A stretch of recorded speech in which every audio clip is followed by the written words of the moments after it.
Bonjour, donc voici ma station météo. Comme vous pouvez le constater, c'est pas tout à fait un paper toy, c'est plus un plastic toy. Voilà, j'ai préféré ça parce que le papier, même aussi grammé, me paraît pas très solide. Donc j'ai préféré prendre une boîte de dérivation que j'ai trouvée, hein, pas très cher, 10 euros. Donc voilà.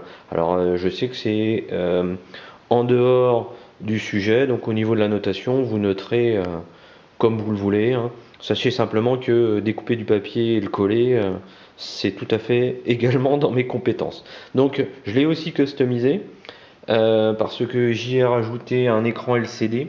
Donc je vous décrirai un petit peu ce qu'il y a dedans et comment ça fonctionne.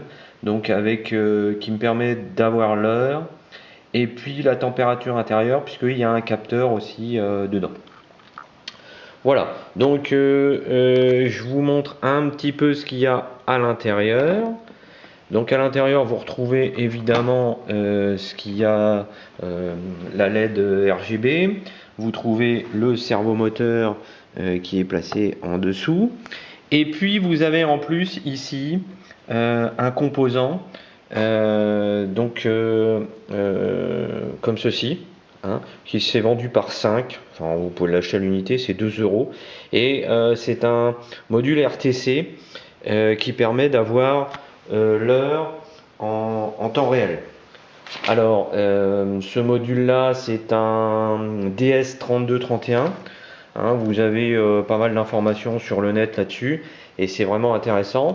L'écran, c'est un écran LCD 20 par 4 lignes et il a le bus, ce qu'on appelle I2C. Je vous le conseille parce que ça vous libère quand même des entrées-sorties sur l'Arduino.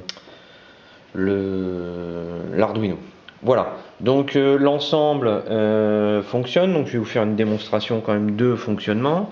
Alors après, comme vous voyez sur la table aussi, vous avez des capteurs de température particuliers. Ici, vous avez une sonde de température qui s'appelle la DS18B20.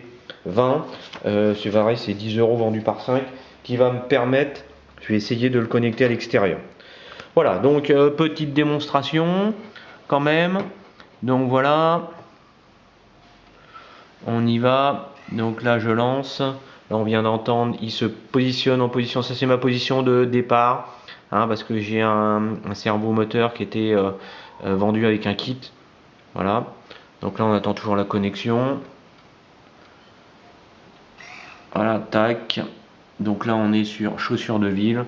Et là, on a bien les chaussures de ville qui s'affichent.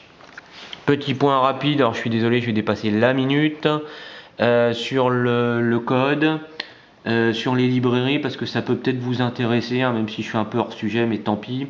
Vous avez ici la librairie Liquid Crystal I2C, hein, qui vous permet de piloter évidemment l'écran.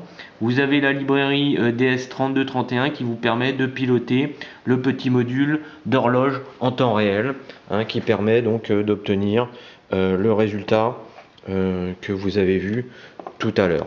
Voilà, donc, oula, je remets ça, mais voilà. Hein. Donc, voilà, je trouve ça sympathique et j'espère que cette vidéo, à défaut d'être dans les normes du MOOC, vous permettra d'aller peut-être plus loin avec ce que vous voulez faire. Voilà, merci de m'avoir supporté pendant ces 4